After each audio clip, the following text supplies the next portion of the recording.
Here's what we can tell about Britain right now.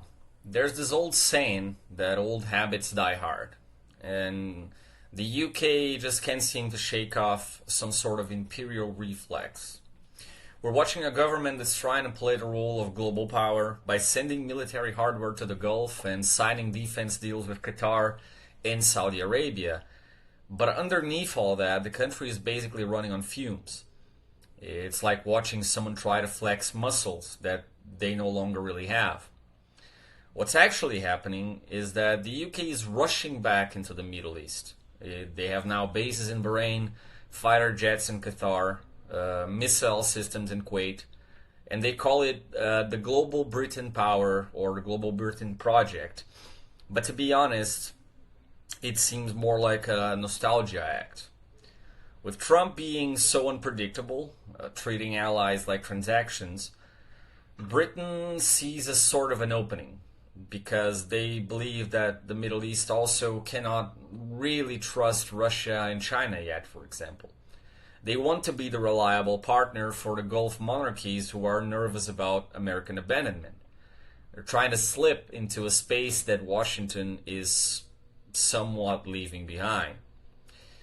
But it gets complicated and quite absurd, frankly, because Downing Street is playing imperial power abroad and back home the country is falling apart. The NHS is in crisis, local governments are broke, and this massive public anger about immigration is not going anywhere, particularly from Pakistan. You have people protesting in the streets about borders while their government is busy securing bases in Muslim countries abroad. And the polling shows it clearly. When you ask Brits what they want, they say they want a sort of Britain First project. They want potholes fixed, hospitals working, not military adventures in the Strait of Hormuz. All they want is exactly what Trump promised the US and is not accomplishing.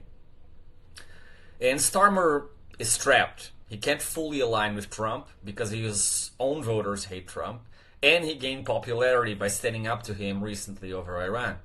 But he also can't fully turn to Europe either because of Brexit. So he's trying this impossible balancing act of resetting relationships with Brussels while keeping one foot in Washington's camp through these Gulf deployments. But when he refused to let the US use British bases for strikes against Iran, Trump's response was brutal. He basically called Starmer weak, like he was not a Churchill. It exposed the reality that Britain isn't an indispensable ally anymore, it's a secondary concern.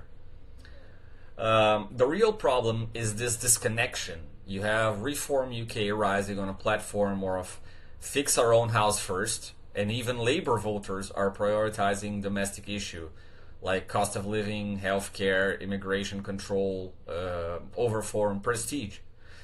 The Gulf monarchies obviously see this. They see a Britain that can't control its own borders or fix its hospitals, and yet pretends to offer them security guarantees. Why would they choose a declining Atlantic power when China offers infrastructure without lectures, or when European alternatives exist, or even Russia, for that matter? So what we're really seeing is what we can call a phantom limb pain, but in the size of a country, of a civilization. UK still feels the imperial limb, still tries to move it, but it's not really there anymore. And they are not really Western, not quite European, not even quite British or sure what they are. They seem to be drifting, trying to stay relevant in a game that they can no longer afford to play.